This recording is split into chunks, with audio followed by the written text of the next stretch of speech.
हर match में एक कहानी होती है, हर मैच का एक अलग रोमांच होता है, लेकिन उस मैच में इंडियन टीम का भविष्य छिपा था। सीरीज का पहला मैच हार चुकी टीम इंडिया अब अपने ही घर में अपना चेहरा छिपा रही थी। एक विदेशी टीम हमारे सरजमी पर हमें ललकार रही थी और कुछ ऐसे ही हालातों में खड़े होते हैं उस कप्तान और उस त्रिमूर्ति पर सवार। कहानी सबसे बड़े रनचेज की। इस सीरीज में 7 मैच खेले जाने थे, लेकिन बारिश में 2 मैच धुल जाते हैं। अब सीरीज में उस टीम का पलड़ा भारी हो जाएगा जो अपने पहले 2 मैच जीत जाएगी, और कंगारू अपना पहला मैच जीतकर सीरीज जीतने का दावा ठोक देते हैं। अब इंडिया को अपने घर में ही अपनी साख बचानी थी। 16 अक्टूबर 2013 जयपुर का ये मैदान उस ऐतिहासिक दिन का गवाही बनने वाला था। यही वो मैदान था जहाँ दूसरा ओडीआई मैच खेला गया। पहले मैच की तरह इस मैच में भी तय था कि अगर आप टॉस हार जाते हो तो आपको एक बड़े से लक्ष्य का पीछा करना होगा, और इन्हीं हालातों में कप्तान महेंद्र सिंह धोनी टॉस हार जाते हैं। एक बार फिर से सवाल खड़े होते हैं उस कप्तान, उसके टीम कॉम्बिनेशन पर।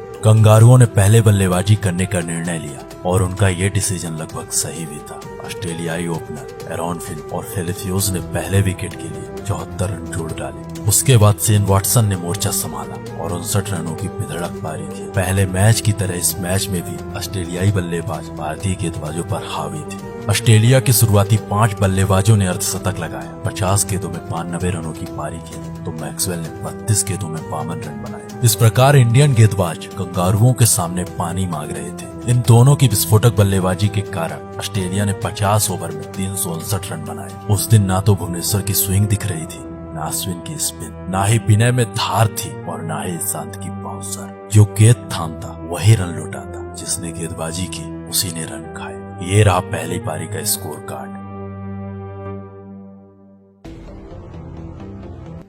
इतना कुट खाने के बाद इंडिया के पास अब कोई ऑप्शन न था। अब पूरा दारोमदार इंडियन बल्लेबाजों पर था, क्योंकि इंडियन टीम की बल्लेबाजी ही अब इंडियन टीम को जिता सकती थी, वरना ये मैच और 90% ये सीरीज भी इंडिया के हाथ से जाने वाली थी। 50 ओवर में 360 रनों का पीछा टीम इंडिया ने इतिहास में कभी नहीं किया था। इस रिकॉर्ड को सुनकर कंगारुओं का सीना चौड़ा था और इसी रिकॉर्ड को देखकर कंगारू क्रिकेट के मैदान में उछल रहे थे। लेकिन कंगारू भूल चुके थे इतिहास बदलने के लिए ही होता है। कंगारू मान चुके थे कि इंडिया इस लक्ष्य के लिए लड़ सकती है, लेकिन जीत कभी नहीं सकती है। उनके लिए ये लक्ष्य नामुमकिन है। और पिछला मैच देखकर कंगारुओं का यह विश्वास जायज था, क्योंकि पहले ओडीआई मैच में टीम इंडिया ने मैच 300 रनों का पीछा नहीं कर पाई थी और 228 रनों पर ऑल आउट हो जाती है। पहले मैच में टीम इंडिया को 72 रनों से हार का सामना करना पड़ा था। ये तो 360 रन है जो लगभग नामुमकिन है, और बनाना भी उस टीम के खिलाफ है जिसके पास जॉनसन, वॉटसन, फॉकनर जैसे तेज गेंदबाज है। लेकिन कंगारू भूल चुके थे कि ये इंडिया है,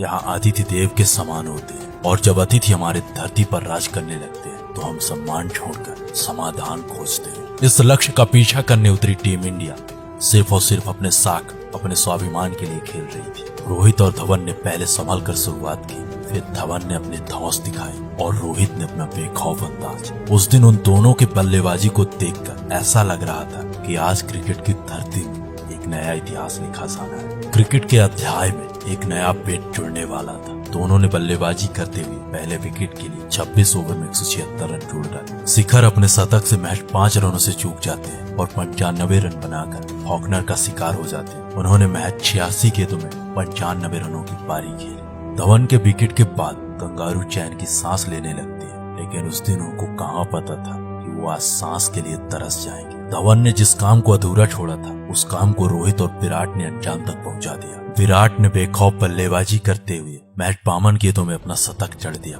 रोहित भी बेधड़क अपनी पारी खेल रहे थे। इंडियन गेंदबाज तो सिर्फ और सिर्फ विकेट के लिए तरस रहे थे, लेकिन कंगारू गेंदबाज एक विकेट ले पाए थे। भारत की धरती में ये पहली बार हुआ था जब असंभव से दिख रहे एक लक्ष्य को भारत के 3 बल्लेबाजों ने मिलकर चेस कर लिया था। जिनके ख्वाबों ने पहले मैच को भारत के लिए ख्वाब बनाया था, उन्हीं बल्लेबाजों ने दूसरे मैच को ख्वाब बना दिया था। ना तो उस दिन जॉनसन की रफ्तार काम आ रही थी और ना ही फॉकनर की होशियारी। एक असंभव से दिख रहे लक्ष्य को भारत के 3 बल्लेबाजों ने मिलकर चेस कर लिया था। एक असंभव से दिख रहे लक्ष्य को इन दोनों बल्लेबाजों ने अपने दम पर मैच 43 ओवर 3 गेंदों में चेस कर लिया था।